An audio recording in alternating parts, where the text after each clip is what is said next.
When an update gets announced for Minecraft, sometimes we get told exactly what Mojang is planning from start to finish for the release of the update. Once they begin releasing snapshots, we begin to see the update take its shape, making for a more refined view of the entire project. In the case of Minecraft 1.13, we were told exactly what we were going to get, and we got more or less exactly what was announced. When Minecraft 1.14 rolled around, we were met with a load of surprises.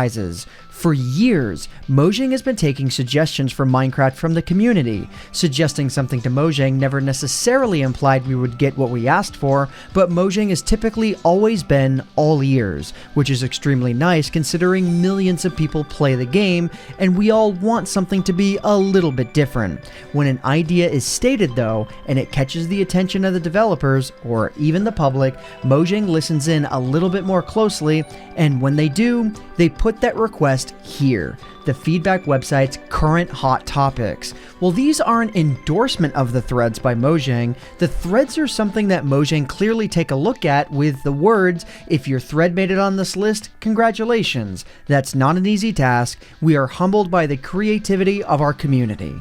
Sometimes, Mojang will give a response directly to these threads, and when they do, you know they're working on it, or at least considering what the thread is offering. In this video, we're going to take a peek into Mojang's mind, and see what they might be focusing on for the future of Minecraft. Keep in mind that just because there are things listed, doesn't mean that they're confirmed features or anything like that. But if you want to see it, maybe tell Mojang what you're thinking. So, without any further ado, let's get right into it. At the top of the list, the first thing that you'll see is the Super Duper Graphics Pack, understandably. This update has been shrouded in controversy ever since the very beginning. From a poor start to limitations and more, Mojang has shifted this update to the back burner, unfortunately. It does seem that they're looking into it, what with all the chatter that's been surrounding it, but it's still listed on this page nonetheless. Equally controversial, Mojang is looking to focus on combat. On the website, Legacy Combat, Game Rule Toggle, and Shields for Bedrock are listed. Minecraft's community manager, Nova Barlow, responded to the Game Rule Toggle stating that people should elaborate on their position, and Mojang can pretty much tell a lot of you agree. Like we said in our last video, combat might be getting an update in Minecraft 1.15, so if you're wanting your voice heard, make sure it gets heard now. Falling in line with another video we did not too long ago, which you can find in the top right of the screen, is about the feedback website itself. Since our video where we talked about our issues with the feedback website, Mojang has actually pinned a thread talking about our video and have even added a feedback button to the Java edition of the game's snapshots. Mojang directly replied to the thread about our video with a tweet from Aubrey Norris stating, "Okay, first of all, this is an absolutely beautiful video, and I agree with everything in it. The good news is that most of the suggestions in here we are already working on behind the scenes. I'm hoping this will help us get things done faster. Thank you." So hopefully, as the website gets more and more developed, you'll be able to join in on the discussion much easier than we currently have options for. Looking at the next section, you'll see that it's titled Custom Things. On this list are custom skins for non-PC versions of the game, NBT tags for custom recipes for items, a basic human mob for map makers, a macro folder in data or behavior pack so creators can define new blocks, items, and entities, Bedrock getting custom superflat worlds, and a customizable world size option for Minecraft Bedrock Edition have all been suggested and pinned. While I don't know if things like a regular human mob will be necessarily added, it's still worth suggesting to get the community's feedback on. The more customizable Minecraft gets, the better it is overall for the community. I don't see any of these items as negatives, but some will probably be difficult to implement and some will be more important than others. And while on the topic of customization, Things like relating to mods have also been pinned. On the site, they're pretty simple descriptions like, please add the ability to import mods from PC, and let us have mods on console. Luckily, the scripting API is supposedly coming fairly soon and is actually out in public beta, which are great steps. Hopefully, as everything continues, we can see some nice jumps towards these goals. Another thread that seems relatively important to the Bedrock Edition community is getting to be able to sync your worlds from one device to the next, and I can definitely see why, since the worlds are intercompatible and you can actually play realms across all those different devices. It would definitely be nice to be able to play on your computer, hop over to your Xbox, then leave the house and play the game on your Nintendo Switch and still have the same world work between all of those versions. Let's see it, Mojang. Come on. And now, on to mobs, and surprisingly, there's actually a lot of items here. Starting off the list, beds for dogs so that when they die, they too can respawn. Varieties of wolves like brown and black fur wolves. Being able to crossbreed dogs if they ever add breeds. Being able to train pets to do basic commands, a hunger meter for pets, and a basic spawning egg for already tamed pets have been suggested to Mojang. While I disagree entirely with the idea of a hunger meter for pets, the concept of a bed for pets does seem extremely useful. It sucks to tame a pet, get attached, and know that your pet always has to follow you into battle, and if they die, they're just done.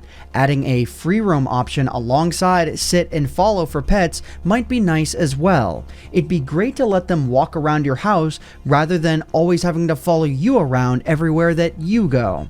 Bear varieties and generic birds have also been suggested. I think we're getting closer to this one with the addition of pandas, but seeing a brown or black bear might make certain biomes a little bit more lively alongside little birds like cardinals. Changes to villagers have also been suggested, which is great timing with the Village and Pillage update. So far, they've made villages spawn golems more frequently, which helps them survive. They've also been given their own schedules and homes, so they're more likely to run into the same house, and they relatively stick to their paths, which makes it seem more like they actually want to survive. It looks like Mojang has pretty much knocked this suggestion out of the park. While things like villager quests, villager rebuilding, and more are probably a little less likely for the near future, it seems very interesting. Because nitwits don't really do anything, a fun suggestion was made to make them say nonsensical little phrases. Just little things that make you think, you nitwit. It's just a cute little idea. Suggestions like redoing the mob spawning system, being able to disable individual mobs from spawning, and adding a unique type of mob, similar to strays, to every single biome was also suggested. And very interestingly, last up we have weather and nature. Seasons for most biomes have been suggested to Minecraft, alongside things like random occurrences within the Nether. Volcanoes and natural disasters have been pinned up too. Villager themes as well, which have been completed and pretty much fully implemented into the 1.14 update, were suggested as well. In regards to seasons, we actually created an entire video where I detailed my thoughts as to how something like that should be implemented into the game, and you guys can watch that up on the top right hand corner of the screen. I definitely think that the Nether should be updated as well, which I also covered in another video. Volcanoes seem kinda cool, but I'm not sure about natural disasters as a whole. I would argue that if they don't destroy the world or any builds, natural disasters might be fun. Things like floods, earthquakes, and more might make us more mad than it would be fun even having them though. If natural disasters are going to be added, they should either be fully toggleable or they should happen in an entirely new and specific biome only for that biome. I don't want to see a tornado pick up in a plains biome and rip up a jungle shortly thereafter. It just wouldn't be something that I would personally be interested in, and I don't think that any random occurrence should be able to destroy a build at all. That would just ruin the experience for me. If, however, natural disasters didn't actually affect the blocks of the world, then maybe I could see that working. Just some thoughts. While there are other suggestions, I don't know that they're interesting enough to fully mention here. Things like the ability to pause single-player games in Bedrock or discussions of the realm's render distance don't exactly seem like major points that need to be discussed here in this video. However, that doesn't make them any less important to check out, especially if you're into that kind of thing. If any of these ideas jumped out at you, and if you want to continue the discussion further, you can jump onto the Minecraft Feedback website, which a link to has been listed in the description of this video, and you can talk there. But while you're here, what do you think of all these ideas? Are there any that you would like to see implemented into the game? Which ones would you like to see scrapped that were on this list? Let me know in the comment section down below.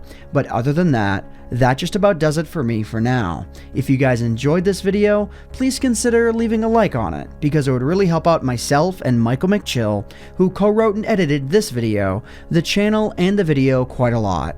But anyways guys, I hope you all enjoyed. My name is AntVenom, and I bid you all farewell. Thanks so much for watching.